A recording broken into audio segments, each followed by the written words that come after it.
ለረጅም ጊዜ ይህን ሽቶ ገዝቼ አስቀምጬው ነበርና አንዴ ብቻ ነው ቪዲዮ ሰራሁበት ቅር ስላለኝ ማለት ነው ለምንድን ነው የገዛሁት ብዬ። ግን ከረጅም ጊዜ በኋላ ቴስት አደረገው በጣም አሪፍ የሆነ ጣፋጭ የሆነ ሽቶ ነው። ይህን ሽቶ ከጊዜ በኋላ ተቀብቼ ስራ ቦታ ሲሄድ ማን ነው እንደዚህ አይነት ጣፋጭ የሚሸተው አንተ ነው ብሎ ሰዎቹ የሚጠይቁበት አይነት ሁኔታ ሁላ ነበረ። እና ይህን ሽቶ የገዛሁበት ትልቁ ምክንያቱም የፈረንሳይ የሽቶ ፈጣሪ የሆነ ሰው አሪፍ የሆነ ሽቶ ሀኒ ታባኮ የሚባል ሽቶ ስላለ ነው ከሱ ጋር ይመሳሰላል ስለተባለ ለዛ ነው ይህን ሽቶ የገዛሁት።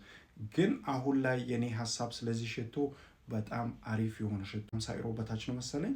እና እናንተም ደግሞ በተለይ ሴቶች እንደዚሁም ደግሞ ወንዶች ጣፋጭ የሆነ አሪፍ የሆነ ሽቶ የምትፈልጉ ከሆነ ይሄንን ሽቶ ግዙ። እውነቴን ነው የምላችሁ፣ ገዝታችሁ የተወሰነ ጊዜ ያስቀምጡ። ከዛ በኋላ አሪፍ ነው የሚሸተው። ይህንን ሽቶ ባላችሁበት እየገዛችሁ እንጆይ አድርጉ። በሌላ ቪዲዮ እስከምንገናኝ ደህና ሁኑ።